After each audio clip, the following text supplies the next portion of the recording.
শিক্ষাক্ষেত্রে ঐতিহাসিক পদক্ষেপের সাক্ষী রইল দক্ষিণ ত্রিপুরার জোলাইবাড়ি উপ অঞ্চল। কোয়াইফাং এডিসি ভিলেজ জনজাতি ছাত্রছাত্রীদের জন্য নবনির্মিত ছাত্রাবাসের শিলান্যাস করা হলো এক বিশেষ অনুষ্ঠানের মাধ্যমে। ভার্চুয়ালি ছাত্রাবাসের নির্মাণ প্রকল্পের উদ্বোধন করেন কেন্দ্রীয় শিক্ষামন্ত্রী ধর্মেন্দ্র প্রধান। তিনি জানান, জনজাতি সম্প্রদায়ের ছাত্রছাত্রীদের শিক্ষার মানোন্নয়নে কেন্দ্র ও রাজ্য সরকার একযোগে কাজ করছে এবং এই ছাত্রাবাস তারই অংশ। অনুষ্ঠানটি আয়োজন হয় কোয়াইফাং বাজারের কমিউনিটি হলে। সেখানে উপস্থিত ছিলেন মন্ত্রী ও জোলাইবাড়ি বিধানসভা কেন্দ্রের বিধায়ক শুক্লাচরণ নোয়াতিয়া, দক্ষিণ জেলার জেলা শাসক মোহাম্মদ সাজাদ PIAS, পঞ্চায়েত সমিতির চেয়ারম্যান তাপস দত্ত সহ অন্যান্য ব্যক্তিবর্গ। মন্ত্রী শুক্লাচরণ নোয়াতিয়া তার বক্তব্যে বলেন, উনার ব্যক্তিগত উদ্যোগ ও প্রচেষ্টায় শান্তিবাজার এবং জোলাইবাড়ি এলাকায় মোট 6টি ছাত্রাবাস নির্মাণের পরিকল্পনা নেওয়া হয়েছে।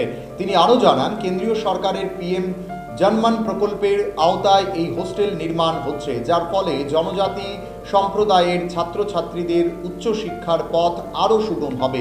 বীরেন্দ্রনগরে 100 আসনের হোস্টেল। আজকের অনুষ্ঠানে বীরেন্দ্রনগর দ্বাদশ শ্রেণী বিদ্যালয়ে ছাত্রদের জন্য 50 সিট এবং ছাত্রীদের জন্য 50 সিটের দুটি পৃথক হোস্টেলের শিলান্যাসও করা হয়।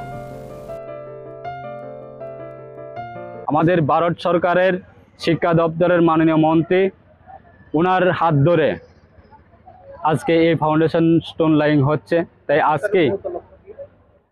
আজকে এই যে প্রকল্প চালু করার কারণটা হচ্ছে, দেশের প্রত্যেকটা জনজাতি অংশে বিগত সরকারের সময়ে বা বিগত প্রধানমন্ত্রীর আমলে যেইভাবে জনজাতি অংশকে যেভাবে ডিপ্রাইভ করে রেখেছেন, আজকে আমরা জানি আমাদের রাজ্যের মাননীয় মুখ্যমন্ত্রী, প্রাক্তন মুখ্যমন্ত্রী বিপ্লব কুমার দেব হাত ধরে এবং বর্তমান রাজ্যের মাননীয় মুখ্যমন্ত্রী প্রফেসর ডক্টর মানিক সাহা মহোদয়ের হাত ধরে এবং দেশের প্রধানমন্ত্রীর সহযোগিতায় আজকে আমাদের ত্রিপুরাতে জনজাতি অংশের শিক্ষার ব্যবস্থা, সেটাকে প্রত্যেকটা জনজাতি অংশের মানুষের কাছে পৌঁছানোর জন্য আজকে এই উদ্যোগ।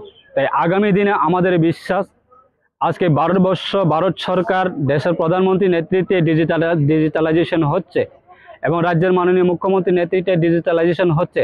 সেটা পসিবল হওয়ার কারণটা হচ্ছে, এর পিছনে ভূমিকা রয়েছে শিক্ষার ব্যবস্থা। আজকে মানুষের কাছে যদি শিক্ষা না পৌঁছত, শিক্ষার ব্যবস্থাগুলি যদি গ্রামীণ এলাকা না পৌঁছত, আজকে সেই ডিজিটালাইজেশনের বিভিন্ন ধরনের সুযোগ সুবিধা গ্রহণ করার মতো স্কোপ থাকতো না হতো। তাই তার কারণে আজকে গ্রামীণ এলাকায় বিগত সময়ে আমরা দেখতাম শুধু শহর এলাকাতে শিক্ষার ব্যবস্থা গুণগত মান থাকে,